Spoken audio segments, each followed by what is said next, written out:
레디스 하면 보통 빠르다 이거잖아요. 거의 뭐 공식이죠. 근데 만약에 그 빠른 레디스가 사실 우리 시스템 전체를 느리게 만드는 주범이라면 어떨까요? 좀 충격적이죠. 그래서 오늘은 우리가 정말 흔하게 저지르지만 잘 모르는 레디스 성능을 뚝 떨어뜨리는 치명적인 실수 5가지를 한번 제대로 파헤쳐 보려고 합니다. 자, 그럼 바로 본질적인 질문부터 던져보죠. 레디스는 정말 항상 빠를까요? 이 질문에 당연하지! 라고 바로 대답하셨다면 오늘 내용이 특히 중요할 겁니다. 왜냐하면 많은 개발자들이 믿고 있는 이 생각 뒤에 사실 꽤 위험한 함정들이 숨어 있거든요. 현실은 좀 달라요.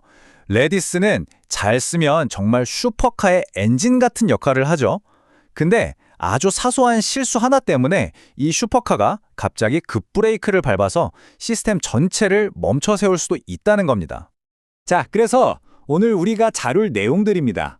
첫째, 너무 큰 샤드를 하나로 운영하는 문제, 그리고 프록시 없이 직접 연결하는 거, 또 명령어를 하나씩 비효율적으로 보내는 문제, 그리고 이거 정말 많이 하는 실수인데 캐시의 만료 시간을 안 거는 거, 마지막으로 특정 키에만 요청이 몰리는 핫키 문제까지 이 5가지 함정을 어떻게 피할 수 있는지 아주 실용적인 방법 위주로 알아보겠습니다. 자, 첫 번째 안티 패턴, 거대한 단일 샤드 운영입니다. 이게 뭐냐면 말 그대로 모든 데이터를 그냥 하나의 엄청나게 큰 레디스 인스턴스에 다 넣어버리는 거예요. 모든 계란을 한 바구니에 담지 말라는 격언이 있잖아요. 딱 그겁니다. 여기서는 크면 클수록 좋다는 말이 전혀 통하지 않아요. 평소에는 이게 괜찮아 보일 수 있어요. 뭐 잘 돌아가니까요. 그런데 만약 이 거대한 서버에 딱 한 번 장애가 나면 어떻게 될까요? 상상해 보세요. 수백 기가바이트짜리 데이터를 처음부터 다시 불러와서 복구해야 해요. 이게 몇 분 만에 끝날까요? 아니요, 몇 시간이 걸릴 수도 있습니다. 그리고 그 몇 시간 동안 우리 서비스는 그냥 멈춰 있는 겁니다. 그래서 해결책이 바로 샤딩입니다. 간단해요. 그냥 큰 거 하나를 여러 개의 작은 조각으로 미리 나눠 놓는 거죠. 그럼 언제 나눠야 할까요? 보통 업계에서는 경험적으로 데이터 크기가 한 25GB를 넘어가거나 초당 요청이 25,000개를 넘는다 싶으면 이제 샤딩할 때가겠구나 하고 심각하게 고민을 시작해야 합니다. 더 늦으면 안 돼요. 그러니까 여기서 핵심은 이겁니다. 성능이라는 게 단순히 지금 얼마나 빠른지만 보면 안 된다는 거예요. 진짜 중요한 건 문제가 터졌을 때 얼마나 빨리 제자리로 돌아올 수 있느냐, 즉 장애 복구 시간까지 포함해서 생각해야 한다는 거죠. 자, 두 번째로 넘어가 볼까요? 이건 프록시 없이 직접 연결하는 문제입니다. 우리 애플리케이션 서버가 수천 대 있는데 얘네들이 전부 다 레디스에 직접 연결되는 구조예요. 뭔가 직관적이고 편해 보이죠? 근데 이게 사실은 시한폭탄을 안고 있는 거나 마찬가지입니다. 한번 상상해 보세요.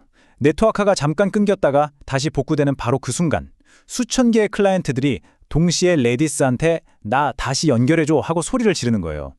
이걸 재연결 폭풍이라고 하는데 혼자서 일하는, 그러니까 싱글 스레드인 레디스는 이 요청 폭탄을 감당하지 못하고 그냥 뻗어버릴 수 있습니다. 이걸 해결해주는 게 바로 프록시입니다. 프록시는 뭐랄까, 똑똑한 교통정리 경찰 같은 역할을 해요. 수많은 클라이언트들의 요청을 자기가 일단 다 받아서 실제 레디스 서버와는 아주 적은 수의 미리 만들어둔 안정적인 연결 통로 몇 개만 가지고 통신하는 거죠. 이 차이를 한번 보세요. 진짜 엄청나죠? 프록시가 없으면 레디스가 수천 개의 연결을 혼자 다 감당해야 하는데 프록시를 쓰면 자기를 찾아오는 딱 몇 개의 연결만 관리하면 되는 거예요. 시스템의 부담이 말도 안 되게 줄어들죠. 이건 그냥 숫자가 줄어드는 게 아니라 우리 시스템 전체의 안정성을 결정하는 정말 중요한 차이입니다. 세 번째 실수는 이렇게 비유하면 좋겠네요.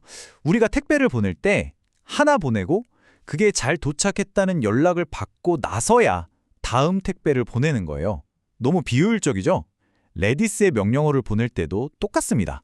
하나 보내고 응답 오면 다음 거 보내고 이렇게 하는 게 바로 문제입니다. 생각해보세요. 명령어 하나가 서버까지 갔다가 다시 돌아오는 이 시간을 네트워크 왕복 시간, RTT라고 하거든요. 명령어를 하나씩 보내면 우리는 대부분의 시간을 실제 일하는 시간이 아니라 그냥 이 네트워크 위에서 시간이 가기만을 기다리고 있는 셈입니다. 정말 아깝죠. 그래서 필요한 기술이 바로 파이프 라이닝입니다. 이건 뭐냐면 아까 그 택배 비유를 다시 쓰자면 보낼 택배를 일단 트럭에 다 실어서 한꺼번에 보내버리는 거예요. 그리고 나중에 배송 완료 문자도 한꺼번에 받는 거죠. 명령어 사이사이에 있던 불필요한 대기 시간을 싹 없애버리니까 전체 작업 시간이 정말 획기적으로 줄어듭니다. 네 번째 문제는 진짜 조용한 암살자 같아요.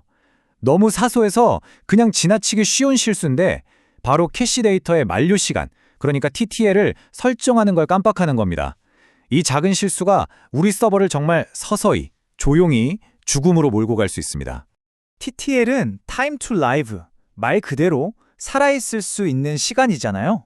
이걸 지정 안 해주면 캐시 데이터가 좀비처럼 영원히 메모리에 남아있게 돼요. 그럼 어떻게 될까요? 메모리는 계속 차오르고 결국 꽉 차서 터져버리겠죠. 이게 바로 그 무서운 OM, 즉 메모리 부족 에러입니다. 그래서 이 말을 꼭 기억하셔야 합니다. TTL은 옵션이 아니라 캐시의 생명 주기를 정의하는 기본 정책이다. 캐싱을 하신다면 그냥 무조건 항상 만료 시간을 설정해서 메모리 사용량을 예측 가능하게 만들어야 합니다. 이게 황금률이에요. 자, 드디어 마지막 5번째입니다. 이건 이런 상황이에요. 전체 고속도로는 뻥 뚫려 있는데 유독 1차선 하나만 꽉 막혀서 불이 나는 상황. 시스템 전체적으로 보면 트래픽이 괜찮은데 특정 한 곳에만 과부하가 걸리는 거죠. 이게 왜 발생하냐면 레디스 클러스터는 키를 기준으로 데이터를 저장할 서버를 정하거든요. 예를 들어 인기 상품 A라는 키에 대한 모든 요청은 무조건 1번 서버로만 가요. 근데 만약에 이 인기 상품 A가 갑자기 대박이 나면 어떻게 될까요? 다른 2번, 3번 서버는 널널한데 1번 서버 혼자서만 요청을 감당 못해서 터져버리는 거죠. 이걸 바로 핫키 문제라고 부릅니다. 해결책은 의외로 간단합니다. 키 설계를 잘하는 거예요. 레디스에서는 키 설계가 곧 트래픽 분산 설계다. 이 말을 기억하세요. 아까 그 인기 상품 A 키를 인기 상품 A1, 인기 상품 A2 이런 식으로 여러 개로 복제해 두는 거예요. 그리고 요청할 때마다 이 중에서 랜덤으로 하나를 골라서 요청하면 부하가 자연스럽게 분산되겠죠? 자, 그럼 오늘 이야기한 것들을 딱 5가지 규칙으로 정리해 보겠습니다. 이것만 잘 지키셔도 여러분의 레디스는 지금보다 훨씬 건강하고 빨라질 거예요. 첫째, 데이터가 커지면 꼭 샤딩하기. 둘째, 프록시 써서 연결 관리하기. 셋째, 파이프라이닝으로 네트워크 비용 아끼기. 넷째, 캐시에는 무조건 TT에 설정하기. 마지막으로 핫키가 안 생기도록 키 설계 잘하기. 결국 레디스 성능 최적화라는 건 단순히 명령어 하나 고치고 설정값 바꾸고 이런 미세 조정이 아니에요.